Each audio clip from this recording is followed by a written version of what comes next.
Craft's back.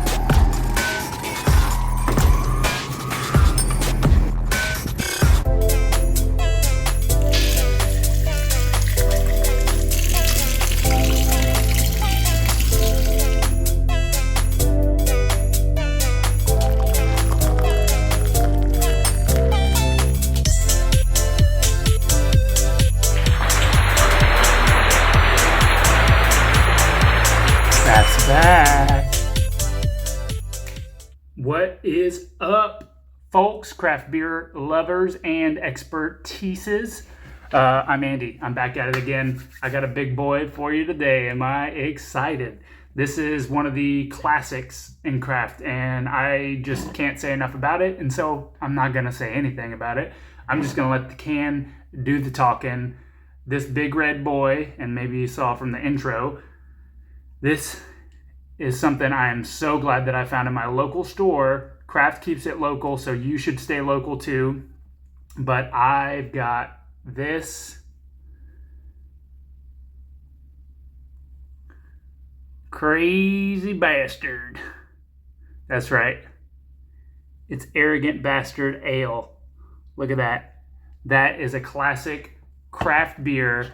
This beer has been, this has been one of the beers that kind of like developed the whole craft beer scene, and one that I think I've had before. I can't totally remember it because it is pretty high ABV. I don't know if you saw that, but 7.2% to be exact.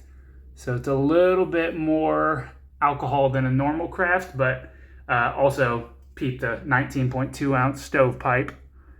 You see right there, but this is a big boy. Arrigont Bastard Ale. This is from Stone. I think it's from Stone's. Like Keystone. Anyways, no, just Arrigont Bastard. All right, cool. So I'm going to go ahead and crack this boy open and kind of get into it because I'm so excited. My mouth is literally salivating right now. So here we go. It's just a normal craft beer can. Oh, you can hear that CO2 pop. Don't really see a cloud of CO2 like I did with the Sam Adam, but anyways, let's dig into it. I've got a fresh rinsed glass. This one's from Austin. Get all that excess out of there, and we're gonna go ahead and pour it up right. Let's get this into focus and pour this beer. Man, look at that color. And it's coming up. That foam's coming up. All right, look at that. Well, we're getting a little bit too much foam on these pours, I think. Usually in craft, you're going to want like a three something. You can use fingers or you can use any other measurement that you want, but you want 3 of them. So that's a little more than what I'm looking for on this. In this particular glass style, it's not appropriate to have more than 3. So but we'll while it's settling out, I can go ahead and give it a nose. Remember last time we talked about the nose. The palate starts in the nose and it goes all the way back to the back of the palate. And so we're going to give it a smell, see if we can smell anything. I know that this beer has a lot of hops in it. And if you saw in the intro, I've got my special hops socks on. These are from Roy's Farm. And I think they probably put some hops, grew some hops for this beer. They're pretty famous hoppery, but yeah, I can't really pinpoint what I'm smelling. I know it's hops, but I can't tell if it's like Cascade or Centennial. But let's go ahead and dig into it. It's not going to settle too much. I think that's as good as we're going to get. So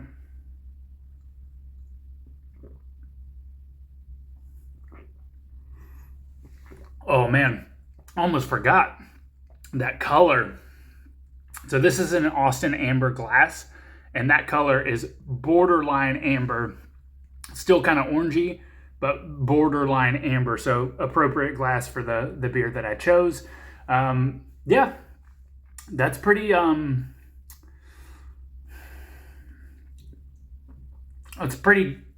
that's great.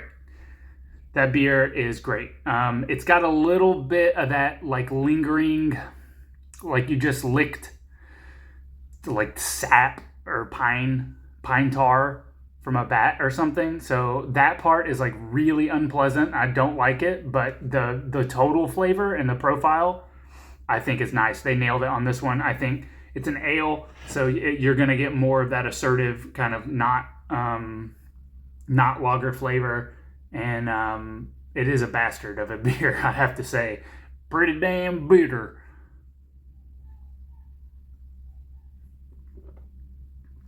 Oh yeah, that's put a lot of that stuff in there. I'm gonna pour a little bit more because maybe that was the foam. I think that foam kind of enhances all that bitterness flavor.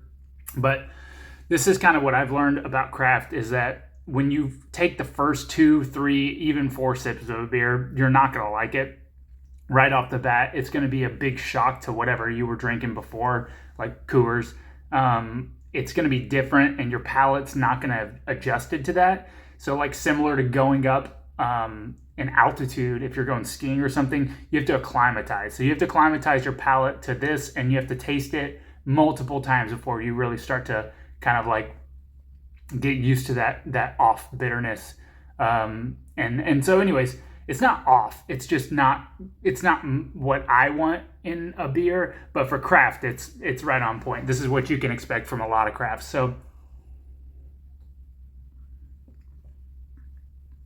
whoa, yeah, lots of like big flavors and stuff. Definitely not your average lager. It's not a lager at all. Actually, it's an ale. It says it right here, but right on par for craft.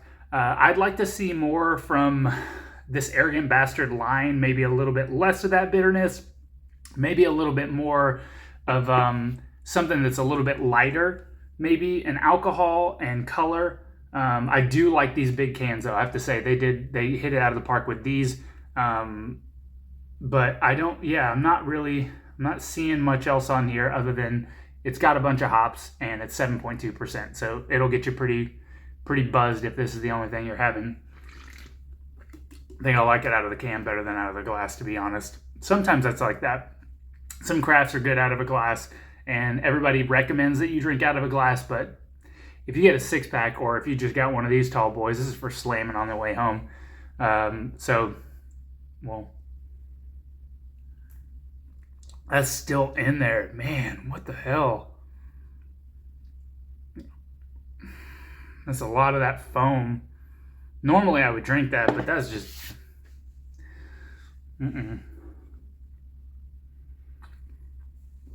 Well, that's the old Arrigont Bastard Ale.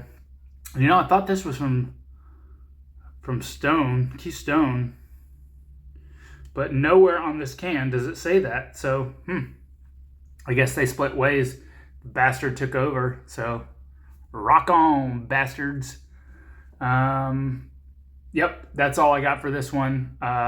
Overall, world-class beer. It's been around. Anything that's been around this long is going to be world-class. You're not going to deny that. The bitterness, take it down. Figure out something with that, because that shit's not like my thing at all. So if you're watching this, bastard, take it down.